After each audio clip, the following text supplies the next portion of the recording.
আসসালামু আলাইকুম, সবাইকে স্বাগতম আমাদের অনলাইন প্ল্যাটফর্ম কোরক্রামের পক্ষ থেকে। আজকে আমরা একটি মজার বিষয় শিখব, যেটা আমরা সবাই জানি, হয়তো কিন্তু কেন হয় সেটা জানি না। তা হলো, আমরা কি কখনো চিন্তা করছি যে 1 কেন 1 হয়, 2 কেন 2 হয়, 2 কেন 1 না, 1 কেন 2 না? তাহলে চলেন আমরা শুরু করতেছি। ফার্স্টে আমরা যেই অঙ্কগুলা ব্যবহার করি, যেমন 1 কে হচ্ছে এভাবে লেখা হয়েছিল, আর এটা ফার্স্টে লিখছিল আমাদের আরবের গণিতবিদরা নবম শতকে। আমাদের আরবের গণিতবিদরা নবম শতকে হচ্ছে এটা লিখছে আমাদের।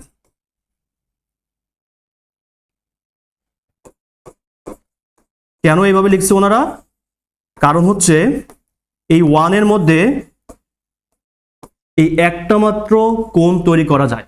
আমি যদি 2 লিখি, 2 এ হচ্ছে 2টা কোণ তৈরি করা যায়, 3 এ হচ্ছে 3টা কোণ তৈরি করা যায়, 4 এ হচ্ছে 4টা কোণ তৈরি করা যায়, এখানে একটা আছে। সেম আমরা যদি 5 লিখি, 5 এ হচ্ছে 1টা 2টা 3টা 4টা 5টা কোণ তৈরি করা যায়, 6 হচ্ছে 6টা কোণ তৈরি করা যায়, 7 এ 7টা কোণ তৈরি করা যায়, 8 এ 8টা কোণ তৈরি করা যায়, আর 9 হচ্ছে এই যে এখানে 9টা কোণ আছে, 1টা 2টা 3টা 4টা 5টা 6টা 7টা 8টা 9টা। তাহলে এরকম কোণের উপর ভিত্তি করে 1 থেকে 9 পর্যন্ত এই অঙ্কগুলা বানানো হয়েছে। আর শূন্য যেটা আমরা ব্যবহার করি, শূন্যকে এর আগেই আমাদের লেখা হয়েছিল। শূন্যকে সর্বপ্রথম যিনি শূন্যের কথা বলেন, উনি হচ্ছে আমাদের ভারতীয় গণিতবিদ আর্যভট্ট। আর্যভট্ট ওনার একটা শ্লোক ছিল এরকম যে দশম দশম স্থানম গুণম। আমি কথাটা লিখতেছি যে দশম দশম স্থানম গুণম। অর্থাৎ বলা হয় যে ওনার এই কথাটার মধ্যে শূন্য অঙ্কটা লুকায়িত ছিল। মানে উনি যেটা বোঝাচ্ছেন এখানে, যে একক থেকে দশকে গেলে 10 গুণ বাড়ে, দশক থেকে শতকে গেলে 10 গুণ বাড়ে। তার মানে বলা হয় যে ওনার এই কথার মধ্যে শূন্যটা লুকায়িত ছিল। কিন্তু শূন্যকে গণিতে তাত্ত্বিকভাবে যিনি ব্যবহার করেন, উনি আরেকজন ভারতীয় গণিতবিদ। ওনার নাম হচ্ছে ব্রহ্মগুপ্ত। ব্রহ্মগুপ্ত, ওনার একটা বই ছিল, বইটার নাম ছিল ব্রহ্ম স্ফুট সিদ্ধান্ত। ব্রহ্ম স্ফুট সিদ্ধান্ত। উনি এই বইয়ে শূন্যকে কিভাবে ব্যাখ্যা করা যায় এটা উনি আলোচনা করেন। আচ্ছা, পরবর্তীতে আমরা শূন্য দেখতে পাই আমাদের আরবের মানে গণিতবিদদের মাঝে। আমাদের ভারতে হচ্ছে শূন্যকে বলা হইতো শূন্যা বলা হইতো। শূন্যা অর্থাৎ ভারতীয়রা কোনো কিছু নাই বা খালি বোঝাতে শূন্যা ব্যবহার করত। তৎকালীন ভারতের লোকদের সাথে আমাদের আরবের লোকরা মানে আরবের বণিকরা ব্যবসা করত। তো আরবের লোকরা দেখলো যে ভারতের লোকরা কোনো কিছু নাই বোঝাতে শূন্য ব্যবহার করে। তখন তারা করলো কি, এটাকে আরবি শব্দে কনভার্ট করলো সিফরে।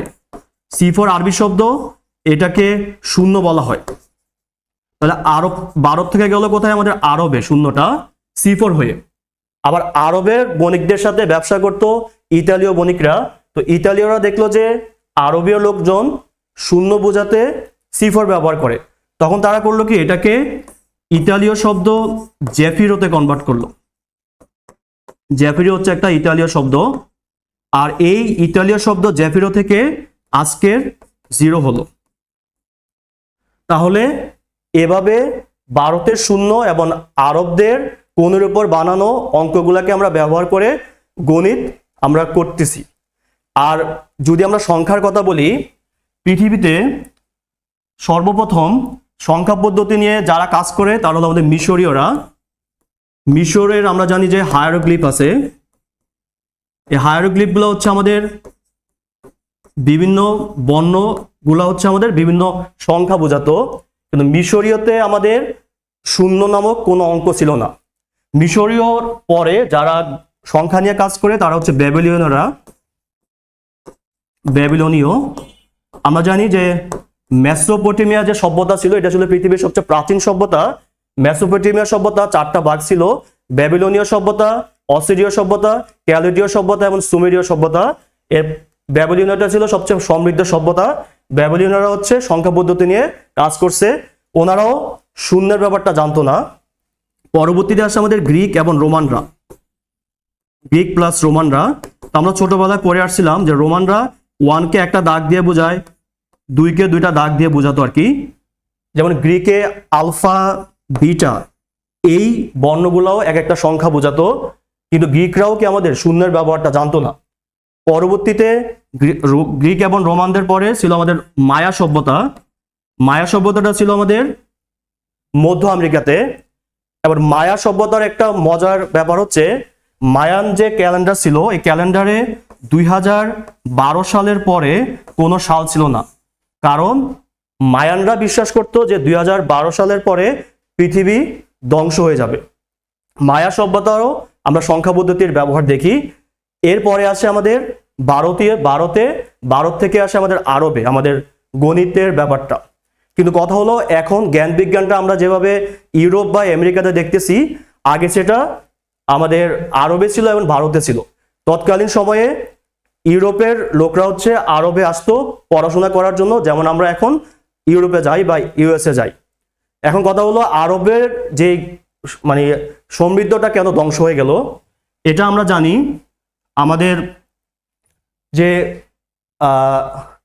হালাকু খান ছিল চেঙ্গিস খানের সেনাপতি, হালাকু খান যখন 1258 সালে আব্বাসীয় খেলাফতে উনি হচ্ছে আক্রমণ চালায়, তখন আব্বাসীয় খেলাফতের সবচেয়ে সমৃদ্ধ যে লাইব্রেরিটা ছিল এটার নাম ছিল আমাদের বাইতুল হিকমা।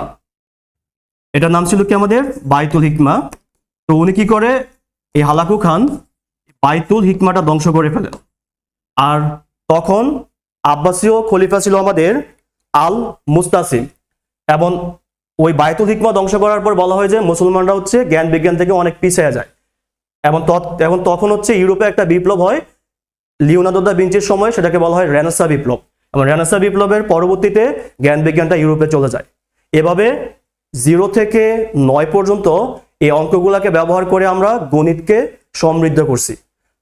আশা করি আপনারা ব্যাপারটা বুঝতে পারছেন, শূন্য কিভাবে আসলো এবং 1 থেকে 9 পর্যন্ত অঙ্কগুলা কিভাবে আসলো।